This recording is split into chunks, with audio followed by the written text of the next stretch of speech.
What he said to Moses then and what he says today is the same. Seek the Lord.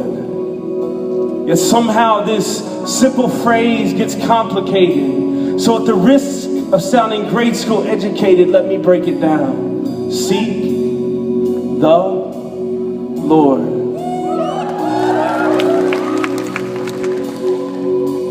With your heart, with your soul, with your life, with your decisions, in your singleness, in your dating, in your friendships, in your marriage, on behalf of this ministry, on behalf of your church, on behalf of this city, on behalf of this university, on behalf of the nations, seek the Lord. You see, if God is who he says that he is, then he has done what he said that he has done. Which means that Jesus Christ is the risen Son, and he sits enthroned as a sovereign one, king over his kingdom. And if God is who he says that he is, then I am who he says that I am. Which means that I was purchased and covered through the sacrifice of the Lamb. That when God the Father sees me, he sees white, shining into the darkness the glory of his light, warring in battles but victorious in the fight. He looks on me and sees his own Son that laid down his life. And when demons see me, they see red, because I've been bought with the blood that Jesus shed. You see, I'm a marked man who the enemy wants dead, but Jesus paid the ransom that was placed upon my head. And so, for the believer in this room, our story is the same. Out of the entire humanity, we are his chosen race. Yet we get so distracted by temptations that sit right in front of our face that we begin to discredit our secure future that has been given to us through his grace. And we get just so caught up in where we are in this time and place that our passions get off course, our desires become misplaced, and pride begins to take root in our hearts. And this is deadly.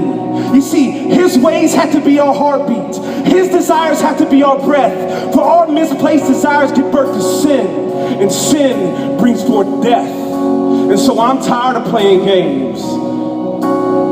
How many end-of-the-road signs do I have to see before I start following his ways? How many empty words will I put to melody before I start singing his praise? I am tired of playing games.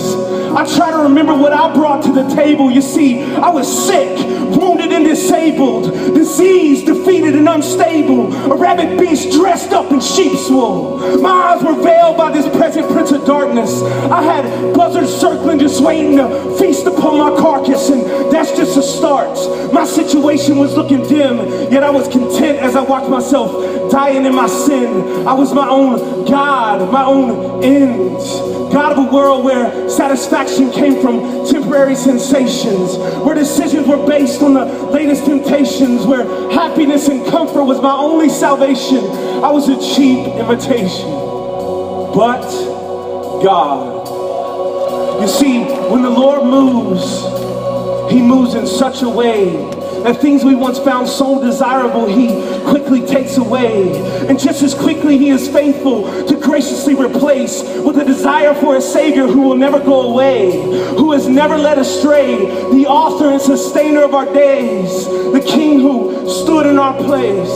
So seek the Lord, for he is worthy. This life is but a vapor in comparison with eternity.